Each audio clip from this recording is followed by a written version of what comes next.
கர்த்தருடைய நாமம் மையப்படுவதாக. மீண்டுமாக ஒரு சில வார்த்தைகளை நம்ம தியானிப்போம்.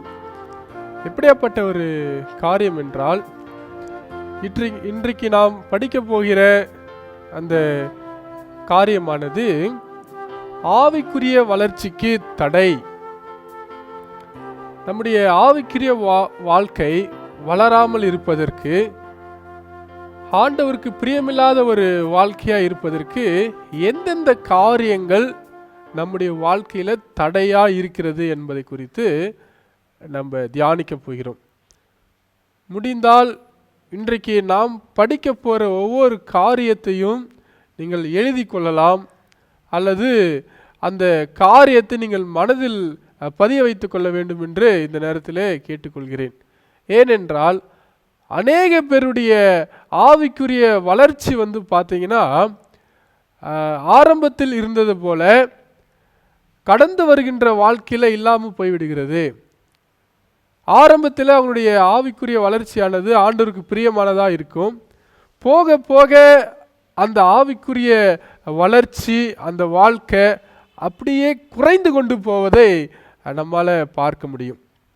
ஸோ அப்படியேப்பட்ட ஒரு வாழ்க்கை நீங்களும் நானும் வாழ்ந்து கொண்டு இருக்கிறோம் அப்படின்னாக்கா, இல்லை நீங்களும் நானும் நினைக்கலாம், என்னுடைய ஆவிக்குரிய வாழ்க்கையில் எந்த ஒரு வளர்ச்சியும் இல்லை, நான் கிறிஸ்தவன் மாத்திரம்தான் இருக்கேன், ஆனால் ஆண்டவருக்கு பிரியமான ஒரு வாழ்க்கையை நான் வாழ முடியல அப்படின்னாக்கா, ஒரு மிகப்பெரிய தவறுகளை நம்ம செய்துட்டு இருக்கிறோம். அந்த தவறுகளை நம்ம மாற்றிக்கொண்டோமானால் ஆவிக்குரிய வாழ்க்கை, அந்த ஆவிக்குரிய வளர்ச்சி மிக அருமையானதாக இருக்கும் அப்படி சொல்லிட்டு நம்ம பார்க்குறோம். நீதிமொழிகள் 1ஆம் அதிகாரம் 25வது வசனத்தை வாசிக்கும்போது, என் ஆலோசனைகள் எல்லாம் தள்ளி என் கடிந்து கொள்ளுதலை வெறுத்தீர்கள் அப்படின்னு சொல்றார் ஆண்டவர். நம்ம ஆவிக்குரிய வளர்ச்சியில ஒரு தடை முதலாவதாக என்ன அப்படின்னு பார்த்தோம்னா, அவருடைய ஆலோசனைகள் எல்லாம் முதலாவதாக நம்ம தள்ளி விடுகிறோம். அப்படி அவருடைய ஆலோசனைகளை நம்முடைய வாழ்க்கையில நம்ம ஏற்றுக்கொள்ளாம, அதற்கு கீழ்ப்படியாம இருந்தாக்கா எப்படி ஆவிக்குரிய வாழ்க்கையில நம்ம வளர முடியும்? அடுத்ததாக, என் கடிந்து கொள்ளுதல்களை நீங்கள் வெறுத்தீர்கள் அப்படின்னு சொல்றாரு ஆண்டவர். யாருக்கு தான் இந்த காலகட்டத்தில் கடிந்து கொண்டா பிரியமா இருக்கிறாங்க? எல்லாருமே அதை வெறுக்கிறோம், அதை ஏற்றுக்கொள்ள மறுக்கிறோம் அப்படின்னு சொல்லிட்டு நம்ம பார்க்குறோம். ஆண்டவர் சொல்றாரு, என் கடிந்தல் கொள்ளுதலை நீங்கள் வெறுத்தீர்கள். இதனால நம்முடைய வாழ்க்கை, ஆவிக்குரிய வாழ்க்கை என்ன பண்ணுதுன்னா வளராம குன்றி போகிறது அப்படின்னு சொல்லிட்டு நம்ம பார்க்குறோம். இன்னும் நிறைய காரியங்கள் இருக்குது. இன்றைக்கு நாம் படிக்க போகிற இந்த காரியங்கள் நிச்சயமாக வருகின்ற நாட்களிலும் காலங்களிலும் நம்ம ஆவிக்குரிய பிள்ளைகளாய், ஆவிக்குரிய வளர்ச்சியில் வளர்கிற குடும்பங்களாய் நம்ம மாறப்போகிறோம் அப்படி சொல்லிட்டு நம்ம பார்க்குறோம். முதலாவதாக ஆண்டவர் கண்டித்து நமக்கு ஒரு காரியத்தை சொல்றாரு, என் ஆலோசனைகள் எல்லாம் தள்ளி நீங்களும் நானும் அவருடைய ஆலோசனைகளை ஏற்றுக்கொள்ள வேண்டும்.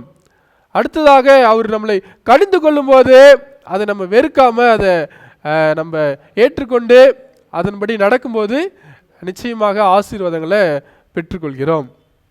முதலாவதாக நம்முடைய ஆவிக்குரிய வளர்ச்சிக்கு தடை என்ன தெரியுங்களா? மார்க் 1ஆம்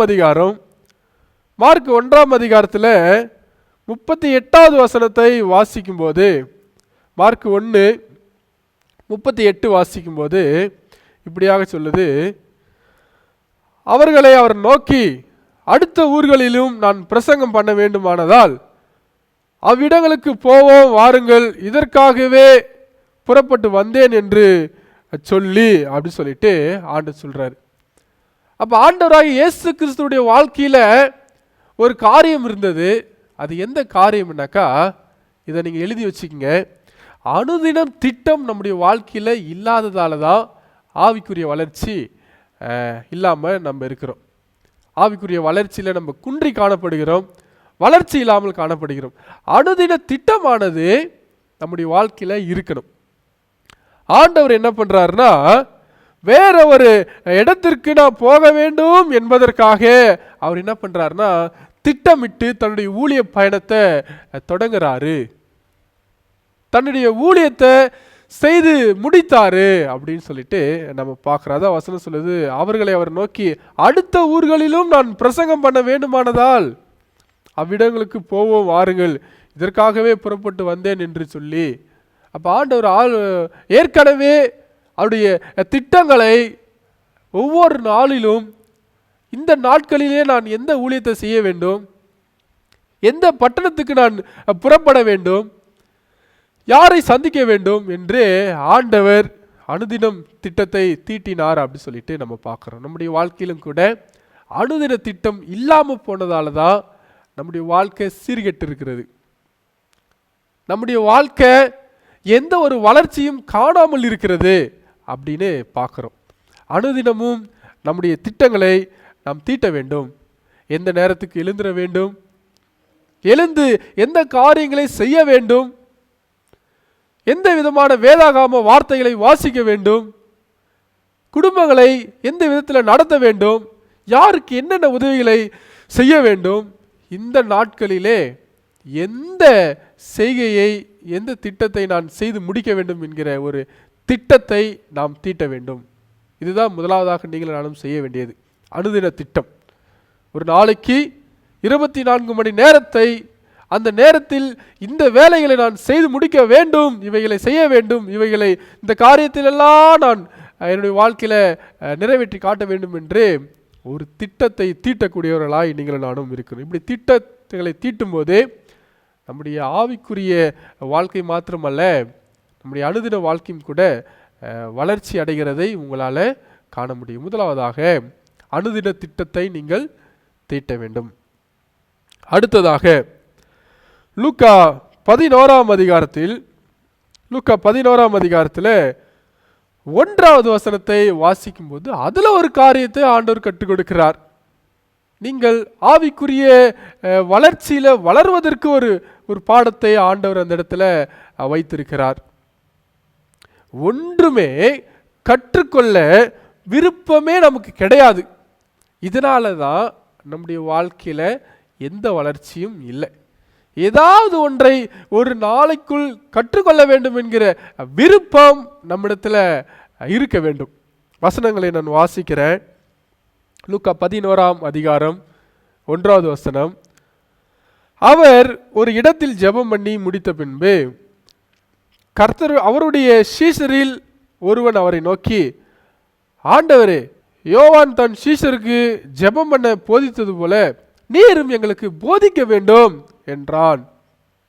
அப்ப இதுல பாருங்க, ஒரு புதிய விதமான காரியத்தை கற்றுக்கொள்வதற்காக அந்த இடத்துல ஆசைப்படுகிறாங்க அப்படின்னு சொல்லிட்டு பார்க்குறோம். அவருடைய சீஷரில் ஒருவர் ஆண்டவரிடத்துல ஒரு ஜெபம் எப்படி பண்ணணும் என்பதை எங்களுக்கு நீங்கள் என்ன பண்ணுங்க, கற்றுக் கொடுங்க, போதிங்க அப்படின்னு கேட்குறாங்க. அப்போ நம்முடைய வாழ்க்கையில் இந்த குணாதிசயம் நமக்கு இருக்குதா அப்படின்னு யோசித்து பார்க்கணும்.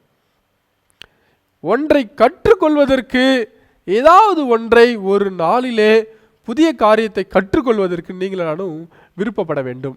அப்படி விருப்பம் இல்லாத போது தான் நம்முடைய வாழ்க்கை எந்த வளர்ச்சியுமே காண முடியல. ஆவிக்குரிய வளர்ச்சியில் எதையுமே நம்மளால் கண்டடைய முடியல அப்படின்னு சொல்லிட்டு நம்ம பார்க்குறோம். எனக்கு பிரியமானவர்களே, எதையாவது ஒரு நாளுக்கு வேதத்திலிருந்து ஏதாவது நம்ம தொழில் சம்மந்தப்பட்டது, நம்முடைய வாழ்க்கைக்கு சம்மந்தப்பட்ட எந்தாவது ஒரு காரியத்தில் நீங்கள் தெரிந்து கொள்ள வேண்டும், அறிந்து கொள்ள வேண்டும் என்ற விருப்பம் உங்களுக்குள்ள இருக்கணும். எப்பயும் போல நாட்களை கடத்தக்கூடாது. வீணாய் அந்த நாட்களை நம்ம செலவிட்டு அதை விருமணமாய் அதை நம்ம அழித்து விடக்கூடாது அப்படின்னு சொல்லிட்டு நம்ம பார்க்குறோம். ஏதாவது ஒன்றை கற்றுக்கொள்ள நீங்கள் விருப்பப்பட வேண்டும் என்று இந்த நாட்களிலே நம்ம பார்க்குறோம். அப்படி பார்க்கும்போதே ஆவிக்குரிய வளர்ச்சியில் நம்ம வளர்கிறோம். வேதத்தில் ஏதாவது ஒரு புதிய குணத்தை, புதிய சத்தியத்தை நீங்களும் நானும் பெற்றுக்கொள்ள, அறிந்து கொள்ள விருப்பப்படணும் அப்படி சொல்லிட்டு பார்க்குறோம். அடுத்ததற்காக யோசுவா 7ஆம் அதிகாரத்தில் ஒரு சம்பவம் நடந்து கொண்டிருக்கிறது. அந்த சம்பவம் நடந்து முடிந்ததை நம்ம பார்க்கும்போது இந்த குணாதிசயங்கள் கூட இந்த அந்த திட்டங்கள் கூட, இந்த காரியம் கூட நம்முடைய வாழ்க்கையில் இல்லாமல் போகிறதால நம்ம வாழ்க்கையில் வளர்ச்சி இல்லாமல் போயிடுது அப்படின்னு சொல்லிட்டு நம்ம பார்க்குறோம். யோசுவா 7ஆம் அதிகாரம் 6வது வசனத்தை நான் வாசிக்கிறேன். அப்போது யோசுவா தன் வஸ்திரங்களை கிழித்து கொண்டு அவனும் இஸ்ரவேலின் மூப்பரும் சாயங்காலம் மட்டும் கர்த்தரின் பெட்டிக்கு முன்பாக தரையிலே முகங்குப்புற விழுந்து தங்கள் தலையின் மேல் புழுதிகளை போட்டு கிடந்தார்கள் அப்படி சொல்லிட்டு நம்ம பார்க்குறோம். என்னன்னா, அவங்க அனுபவித்த ஒரு தோல்வியிலிருந்து ஒரு பாடத்தை கற்றுக்கொள்ள யோசுவாவும் அவர்கள் மூப்பர்களும் அந்த இடங்கள் என்ன பண்ணுறாங்க, கற்றுக்கிறாங்க அப்படி சொல்லிட்டு நம்ம பார்க்குறோம். நம்முடைய தோல்வியிலிருந்து சில பாடங்களை கற்றுக்கொள்ள விருப்பம் இல்லாமல் இருப்பது, நம் செய்த ஒரு தவறுதலிருந்து, நம்ம செய்த ஒரு ஏதோ ஒரு காரியம் நடந்து முடிந்து அதில் ஒரு பெரிய இழப்போ இல்லை ஏதாவது ஒரு ஏமாற்றமோ வந்துடுச்சு, அந்த காரியத்திலிருந்து ஒரு பாடத்தை கற்றுக்கொள்ளாமல் இருப்பது கூட நம்முடைய வாழ்க்கையில் ஆவிக்குரிய வாழ்க்கைக்கு தடை, ஆவிக்குரிய வளர்ச்சி அடையாமல் போவதற்கு தடை. நீங்கள் செய்கிற ஒவ்வொரு தவறுகளிலும் இருந்து ஒரு பாடத்தை நீங்கள் கற்றுக்கொள்ள வேண்டும், ஒரு பாடத்தை நீங்கள் கற்றுக்கொள்ள அப்படின்னு சொல்லிட்டு இந்த இடத்துல நம்ம வாசிக்கிறோம். அடுத்ததாக எந்த காரியத்திலும் நம்ம அலட்சியமாக இருப்போம். எந்த காரியமாக இருந்தாலும் அதில் அலட்சியப்படுத்திடுவோம்.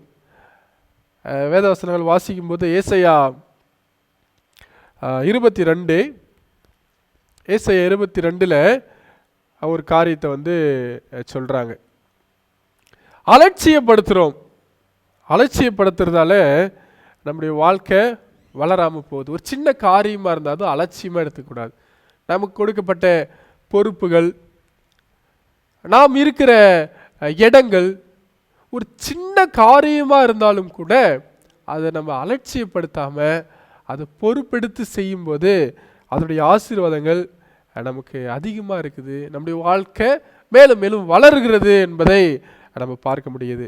ஏசாயா 22ல் 13வது வசனத்தை நான் வாசிக்கிறேன். ஏசாயா 22ல் 13 வாசிக்கிறேன். நீங்களோ சந்தோஷித்து களித்து ஆடுகளை அடித்து இறைச்சியை சாப்பிட்டு திராட்சை ரசத்தை குடித்து புசிப்போம் குடிப்போம் நாளைக்கு சாவோம் என்று சொல்லுகிறீர்கள். அதாவது ஏதோ வாழ்ந்தோம், ஏதோ பிறந்தோம், ஏதோ வாழ்ந்து ஏதோ உண்றோம் சாப்பிட்டோம் குடித்தோம் அப்படின்னு நம்ம வாழ்கிற அந்த வாழ்க்கை நமக்கு வேண்டாம் அப்படின்னு சொல்கிறார் ஆண்டவர். அதனால தான் நம்ம ஒவ்வொரு நேரங்களையும் ஒவ்வொரு காலங்களையும் ஒரு சில மனிதர்களை கூட நம்ம என்ன பண்ணுறோம்னா அலட்சியப்படுத்திடுறோம் அப்படின்னு சொல்லிட்டு நம்ம பார்க்குறோம். நம்முடைய வாழ்க்கையில் எந்த காரியத்தில் நம்ம அலட்சியமாக எண்ணுகிறோமோ அதனால் வருகிற ஆசீர்வாதங்களை நம்ம இழந்து போகிறோம் அப்படின்னு சொல்லிட்டு நம்ம பார்க்குறோம். எந்த காரியத்திலும் நம்ம அலட்சியமாக இருக்கக்கூடாது. நம் செய்கிற வேலைகள் ரொம்ப கவனம் வேண்டும். நம் பேசுகிற வார்த்தையில் கவனம் வேண்டும். நாம் சந்திக்கிற நபர்கள் இடத்துல நமக்கு கவனம் வேண்டும். நாம் வைத்து கொள்கிற உறவு முறைகளில் நம்ம கவனம் வேண்டும். ரொம்ப அலட்சியம், எல்லாம் பரவாயில்ல பார்த்துக்கலாம், அங்கே போய் சரி பண்ணிக்கலாம், அந்த மாதிரியான ஒரு வாழ்க்கையை நீங்களும் நானும் வாழவே கூடாது. அலட்சியமாக எண்ணிவிடக்கூடாது. அங்கே போய் எல்லாத்தையும் சரி பண்ணிக்கலாம். எல்லாற்றுக்கும் ஒரு பொறுப்போடு, ஒரு கவனத்தோடு, ஒரு எச்சரிக்கையோடு நீங்கள் நானும் வாழ வேண்டும். அப்படி வாழும்போது நிச்சயமாக உங்களுடைய வாழ்க்கையில் ஒரு பெரும் வளர்ச்சியை உங்களால் காணப்பட முடியும். அது ஆவிக்குரிய வளர்ச்சியிலையும் உங்களுக்கு பெரிய மாற்றத்தை கொண்டு வரும். அன்றாட வாழ்க்கையிலும் உங்களுக்கு ஒரு மாபெரும் வளர்ச்சியை கொண்டு வரும் அப்படின்னு சொல்லிட்டு பார்க்குறோம். எதையும் அலட்சியப்படுத்தக்கூடாது. எல்லாத்தையும் பொறுப்போடு செய்யத்தக்கதான ஒரு பிள்ளைகளாய் நீங்களும் நானும் இந்த நாட்களிலே மாற வேண்டும்.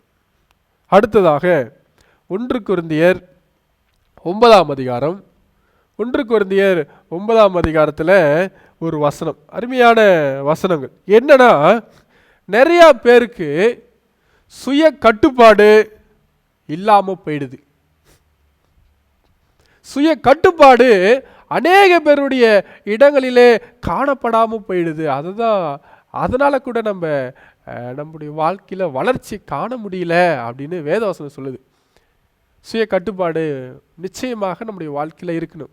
அது எந்த காரியமா இருந்தாலும் அவைகளிலே சுய கட்டுப்பாடு நம்முடைய வாழ்க்கையில இருக்கணும். ஒரு வசனத்தை வாசிப்போம்.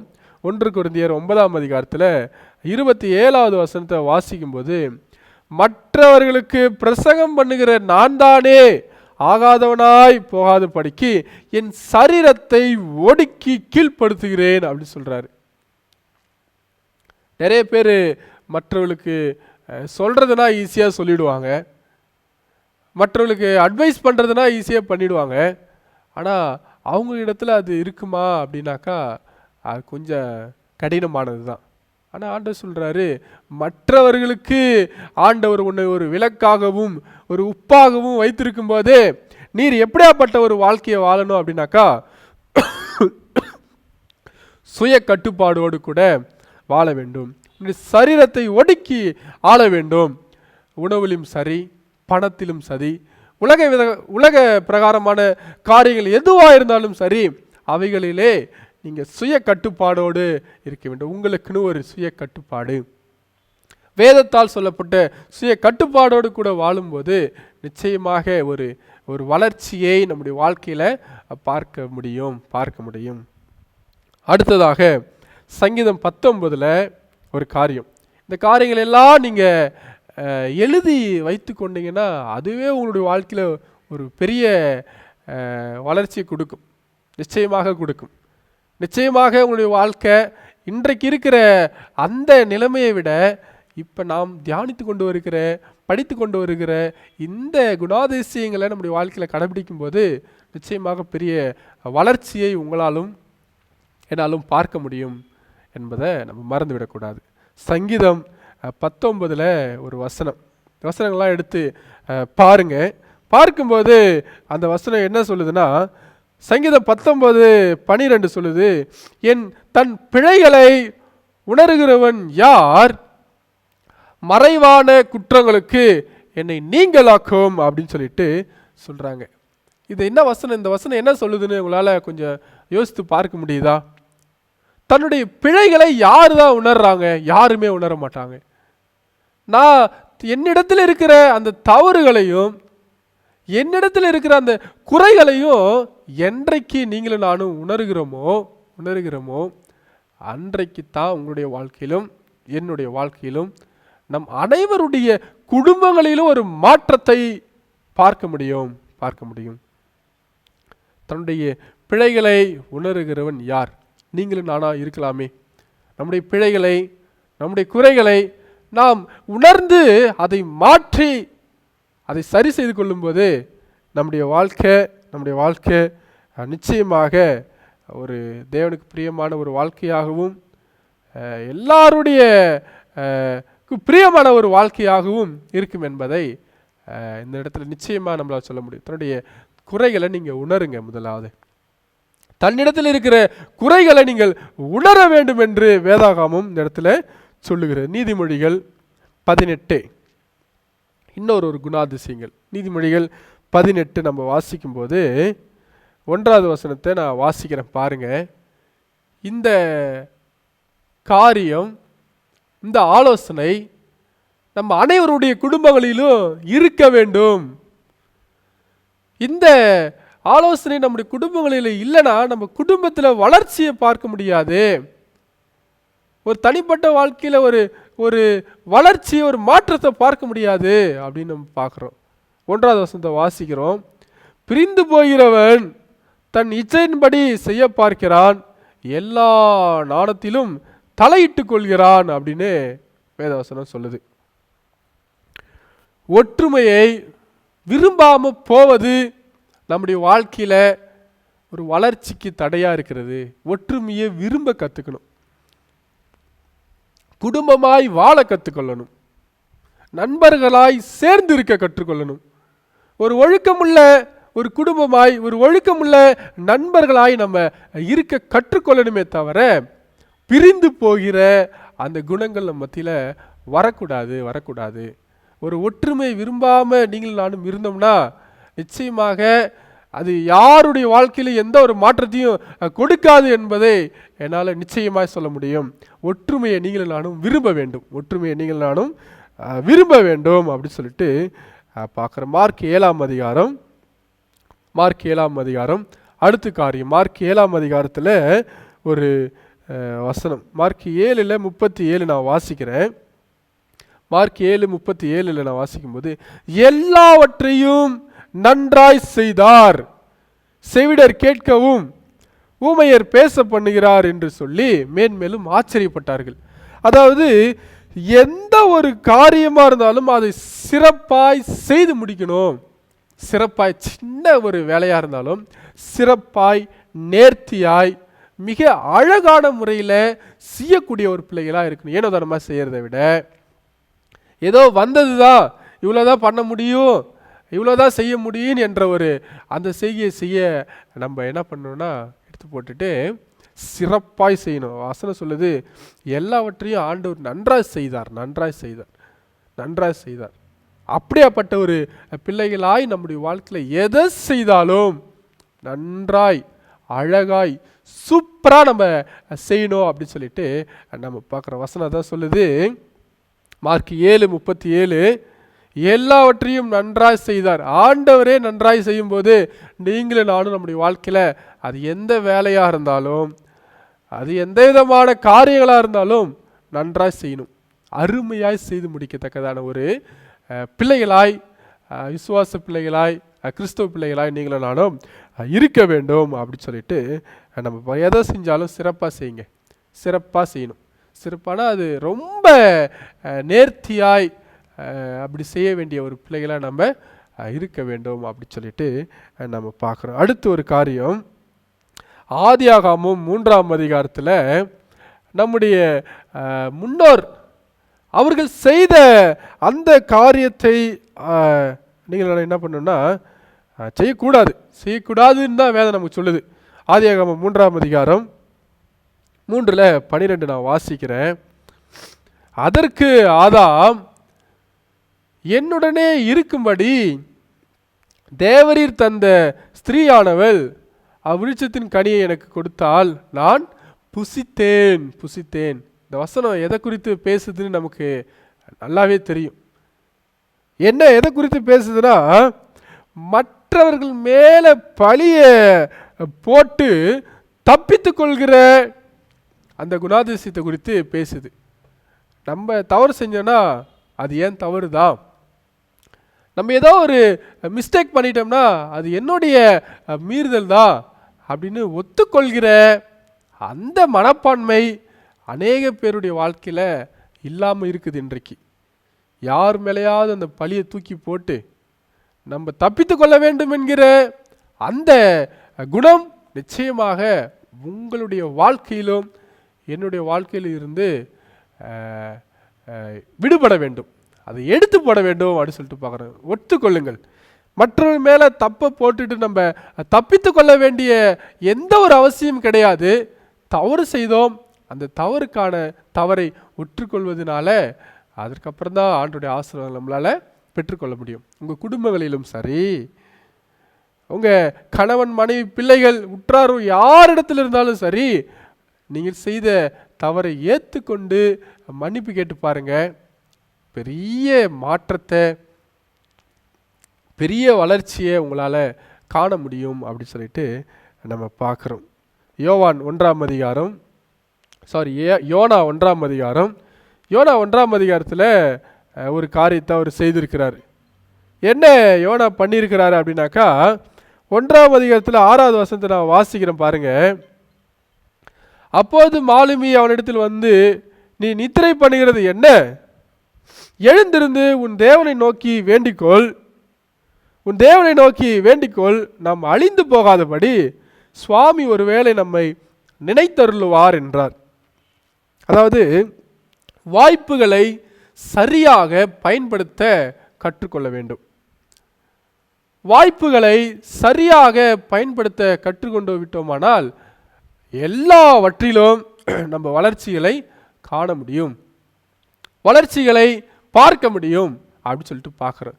சபையில் ஒரு பாட்டு பாடுறதா இருந்தாலும், வேத வாசிப்பா இருந்தாலும், பிரசங்கம் எடுக்கிறதா இருந்தாலும், அந்த வாய்ப்புகள் எப்போ கிடைக்கும் என்கிற ஒரு எதிர்பார்ப்போடு இருந்தீங்கன்னா உங்கள் ஆவிக்குரிய வளர்ச்சி அதிகமாய் காணப்படும்.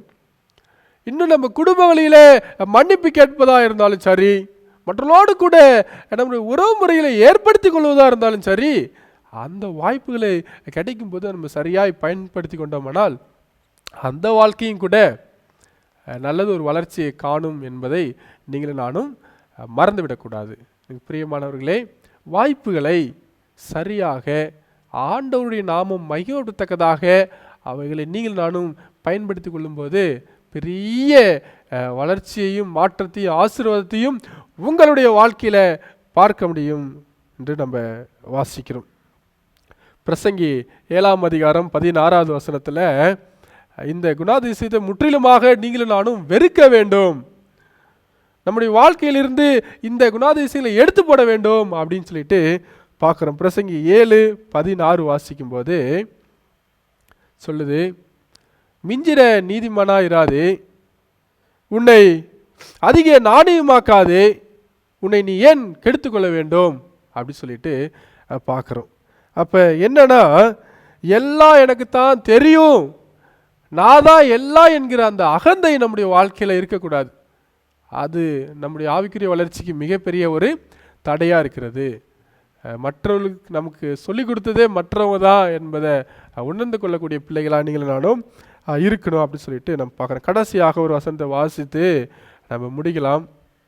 எபேசியர் 5ஆம் அதிகாரம் 16வது வசனத்தை வாசிக்கும்போது வசனம் சொல்லுது, நாட்கள் பொல்லாதவைகள் ஆனதால் காலத்தை பிரயோஜனப்படுத்திக் கொள்ளுங்கள். இந்த காலமானது மிகவும் மோசமான காலமாக இருக்கிறது.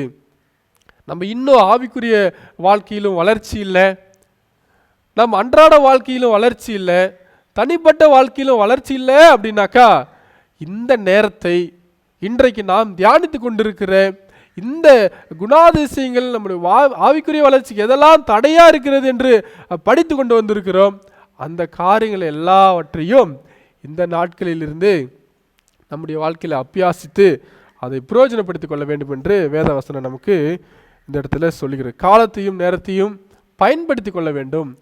அப்படி பயன்படுத்தி கொள்ளாமல் இருப்பதினால தான் நம்முடைய வாழ்க்கையில் எந்த வளர்ச்சியும் நம்மளால் காண முடியல. ஒரே வாழ்க்கை தான், ஒரே வளர்ச்சி தான், ஒரே விதமான தேவையிலே தான் நம்ம இருக்கிறோமே தவிர எந்த ஒரு மாற்றமும் காண முடியலன்னா காலத்தையும் நேரத்தையும் நீங்கள் சரியாய் பயன்படுத்தி கொள்ளவில்லை. காலத்தையும் நேரத்தையும் நீங்கள் பயன்படுத்தி கொள்ளும்போது நிச்சயமாக ஆவிக்குரிய வளர்ச்சியிலும் உங்களுக்கு மாற்றத்தை காண முடியும், அன்றாட வாழ்க்கையிலும் மாற்றத்தை காண முடியும் அப்படின்னு சொல்லிட்டு நம்ம பார்க்குறோம். எனக்கு பிரியமானவர்களே, கடைசியாக ஒரு வசனத்தை மட்டும் வாசிப்போம். நீதிமொழிகள் 21ஆம் அதிகாரத்தில் 31வது வசனத்தை வாசிக்கும்போது சொல்லுது, குதிரை யுத்த நாளத்திற்கு ஆயத்தப்படுத்தப்படும், ஜெயமோ கர்த்தரால் வரும். இன்றைக்கு உங்களையே நீங்களே இப்படி நம்ம படிக்கப்பட்ட ஒவ்வொரு காரியத்திலிருந்து உங்களை ஆயத்தப்படுத்தும் போது நிச்சயமாக உங்களுடைய வாழ்க்கை ஒரு பெரிய மாற்றத்தை, பெரிய ஆசீர்வாதத்தை, அந்த அன்றாட நீங்கள் வாழ்ந்து கொண்டிருக்கிற அந்த வாழ்க்கையில் ஒரு பெரிய வளர்ச்சியை பார்க்க போகிறோம். இந்த காரியங்கள் நிச்சயமாக உங்களுடைய வாழ்க்கையில் ஒரு பெரிய மாற்றத்தை கொடுக்க தேவன் இந்த நேரத்திலும் இந்த செய்தியை கேட்டுக்கொண்டிருக்கிற ஒவ்வொரு வாழ்க்கையிலும் ஒரு பெரிய மாற்றத்தை கொடுக்க அவர் கிருபை செய்வாராக. உங்கள் அனைவரையும் ஆசீர்வதிப்பாராக. ஒரு சின்ன ஜெபம் பண்ணிட்டு நம்ம கடந்து செல்வோம், ஜெபிப்போம். மகா உன்னதங்களில் வாசமாக இருக்கிற எங்கள் நல்ல பிதாவே, உமக்கு நன்றி செலுத்துகிறோம் அப்பா. இந்த நேரத்திலும் கூட எங்களுடைய ஆவிக்குரிய வளர்ச்சிக்கு தடையாக இருக்கிற எந்தெந்த காரியங்கள் என்பதை நாங்கள் தியானித்தோம். ஆண்டவரே, இந்த காரியங்கள் எல்லாம் எங்களுடைய வாழ்க்கைக்கு தடை. ஆண்டவரே, எங்களால் வளர முடியல, எங்களால் எங்களுடைய வாழ்க்கையில் எந்த வளர்ச்சியும் பார்க்க முடியல அப்படின்னு நாங்கள் இவ்வளோ நாளாக ஏங்கி கொண்டிருந்தோம். ஆனால் இவ்வளோ காரியங்கள் தடையாக இருக்கிறது. இந்த தடைகளெல்லாம் உடைத்து போட்டு எங்களுக்கு நல்லது ஒரு வாழ்க்கையை வாழ இந்த காரியத்தில எல்லாம் எங்களுடைய வாழ்க்கையிலிருந்து எடுத்து போட்டு நீர் எந்த காரியத்தை செய்ய சொன்னீரோ அதன்படி செய்து என்னுடைய வாழ்க்கையில் இருக்கிற ஆசீர்வாதங்களையும் ஆண்டவரே உம்மால பெற்றுக்கொள்கிற எல்லா விதமான அற்புதமான காரியங்களையும் நாங்கள் பெற்றுக்கொள்ள எங்களுக்கு கிருபை செய்யும்படியா ஜெபிக்கிறப்பா. இந்த செய்தியை கேட்ட ஒவ்வொரு பிள்ளைகளையும் ஆசீர்வதிங்க, பலப்படுத்துங்க, பாதுகாத்துக் கொள்ளுங்க. எங்களுடைய ஆவிக்குரிய வளர்ச்சி வாழ்க்கை வளர எங்களுக்கு கிருபை செய்யும்படி இயேசுவின் நாமத்தில் ஜெபிக்கிறோம் எங்கள் ஜீவனுள்ள நல்ல பிதாவே, ஆமென். கர்த்தர் உங்களை ஆசீர்வதிப்பாராக.